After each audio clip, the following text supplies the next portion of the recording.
On Nationwide this evening, the man whose brush with death led him to learn all about stroke and to set up an information podcast on the subject. Plus, we look back through the archives and we look at events of the week in our weekly review.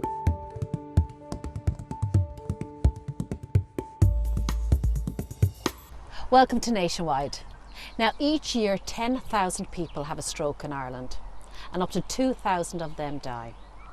Getting to the hospital quickly following a stroke can be the difference between life or death. Former DJ with Q102 Gerry Stevens suffered a stroke at the age of 50. Now, 2.5 years later, he has made a remarkable recovery. He's made a series of podcasts to support stroke survivors. Helen McInerney went to visit him in his home in County Meath. Yeah, there you go, go on. Looking at Gerry Stevens today, it's hard to believe that just 2.5 years ago he couldn't walk or talk. It was November 2017 and Gerry had a stroke. He was just 50 years old and working as a presenter on the Dublin radio station Q102. He was also managing a Cavan-based band called The Stripes. I wouldn't have said I was particularly stressed because my workload was quite busy anyway, so I would have been quite used to the workload I had. So I don't think I felt stressed. Perhaps there was stress involved. I had undiagnosed hypertension, so I actually had very high blood pressure, which I didn't know anything about. And I hadn't had a medical in quite a while, so it was a Monday evening. I had been working on Q102 doing the breakfast show that morning. And that evening I was at home watching TV with my partner Anne. And I just didn't feel very well. Although Gerry thought he was just out of sorts, his partner Anne knew something was seriously wrong. So you could see his face starting to drop. I ran into the bedroom to get my phone. He came after me because he kept saying, "Oh, I'm okay, you know, don't worry about me." But then he fell over because he lost the power then in his arms. So I called the ambulance. The first responders, local girls, were here in a couple of minutes. I don't know, maybe 5 minutes. So they were able then to see that he was fast positive. And they were able to tell the ambulance guys that this was definitely a stroke. That quick reaction by Anne and the medical team at Our Lady of Lourdes Hospital in Drogheda saved Gerry's life. It wasn't a suddenly you can do something then you can't. It was just a progressive, over the period of about 10 minutes, things starting to fail. I did know it was something serious, but stroke certainly to me was catastrophic. And also at 50, I didn't think you could have a stroke when you were 50. Little did I know, you know, the demographic now of stroke has changed dramatically in recent years. Thanks to his wife Anne's quick thinking, the ambulance was called and Gerry was brought to hospital, where a scan showed that he'd had a brain hemorrhage. I ended up in A&E in the Lourdes in Drogheda, who have a fantastic stroke ward facility there. So I had a CT scan, and the CT scan showed a bleed on my brain. Looking at Gerry today, it's hard to believe that immediately after his stroke he had little or no mobility. I was in a wheelchair for all that time, and getting out of bed was with a hoist. There's about 10,000 patients a year who get a stroke, and about 2,000 of them unfortunately die as a result of a stroke. The age profile is definitely changing. What we would say is that 20% of our strokes now are probably less than 50 years of age. The evidence suggests that if you get to us on time, for every minute that you delay your stroke, that you're losing a day of healthy life. The face of stroke has changed certainly in the last 10 years, and traditionally we would have seen people over 65 having strokes, but more and more now we're seeing a larger number of patients who are under 55. So although it is not as common as it would be with the older population, we are seeing younger stroke patients coming through all the time, the youngest we've had is 17 in fact. You come into hospital, you come to the stroke unit, and in those first early days, really what we're trying to do is establish what are your problems and what can we do to help you. So the kind of things that we would sometimes and typically have to do, and in Gerry's case, is we'd have to teach you how to roll over in bed. we'd have to assess how you can sit. So Gerry couldn't sit on his own to begin with. So I would have been getting him out of bed, I would have been bringing him here to the therapy gym, I'd have been sitting him on the gym, on the plinth, trying to get him to look at his muscles. And Gerry couldn't really move his left arm or leg to begin with. And so we would have been involved in stretching those arms and limbs out, trying to create information so that all the time we're feeding information back to the brain. And that's why early intervention is really important. The sooner you start your therapy, the better it is for your brain.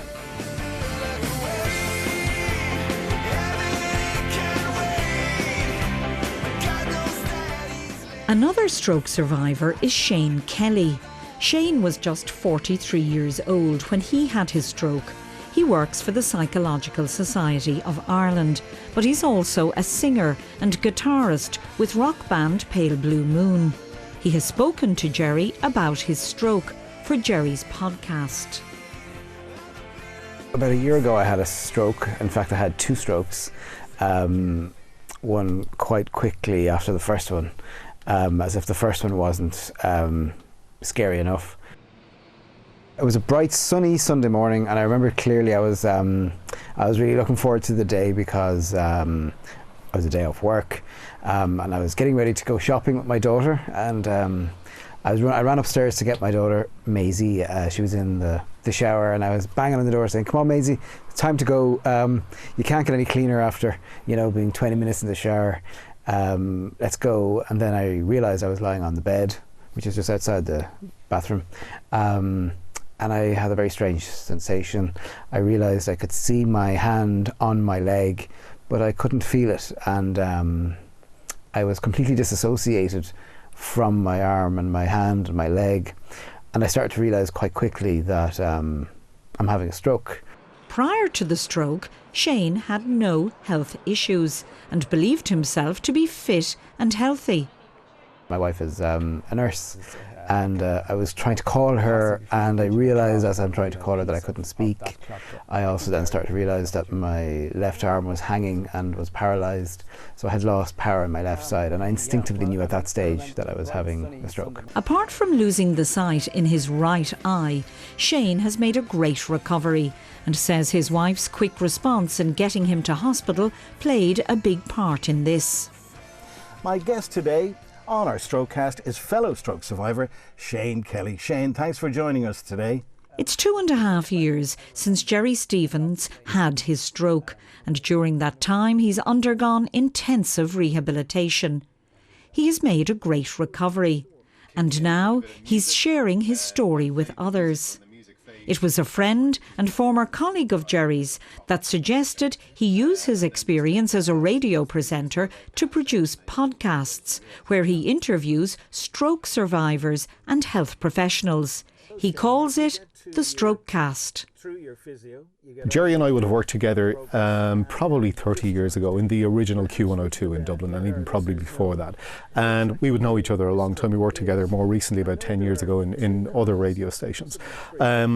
Gerry obviously had his stroke a couple of years ago, and we were keeping in touch and whatever, and I met him again at a friend of ours' birthday party, a significant birthday. We're all getting older.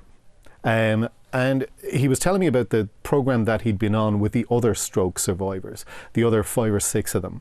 And I thought it would just make a really nice mini radio programme, a podcast, if we could do their stories in each one of the podcasts. Gerry could interview them. He has the background in broadcasting. He's a fantastic broadcaster. The survivors would feel quite relaxed about him and in the studio environment, and hopefully would be relaxed enough to tell their story. I mean, get the story across. It'd be very useful for other people who are going through this, or for their families, so that they know what the stroke survivor is going through. Dr. Niamh Rowe is a cognitive rehabilitation specialist who worked with Gerry on his recovery from stroke. Gerry interviewed Dr. Rowe for the Strokecast. I think people need to be aware that stroke can happen to anybody, and they have to be mindful of looking after themselves and getting regular checks, keeping physically active as well. So it can occur at any age, depending on the nature and the health of the individual. But I would strongly advise and suggest that people get a regular checkup with their GP once a year. It only takes a few minutes, and it's just going to get your blood pressure checked and your bloods, just to make sure that you're at your optimum health. Both Gerry and Shane have made a great recovery. Gerry still has issues with his left arm, but is making progress all the time. Both have undergone intensive therapy, but the support of their families and friends has been a great help, and they're anxious now to share their stories with others. You can check out that podcast online or on your mobile phone. Now we're going to take a break. We'll have more stories when we return.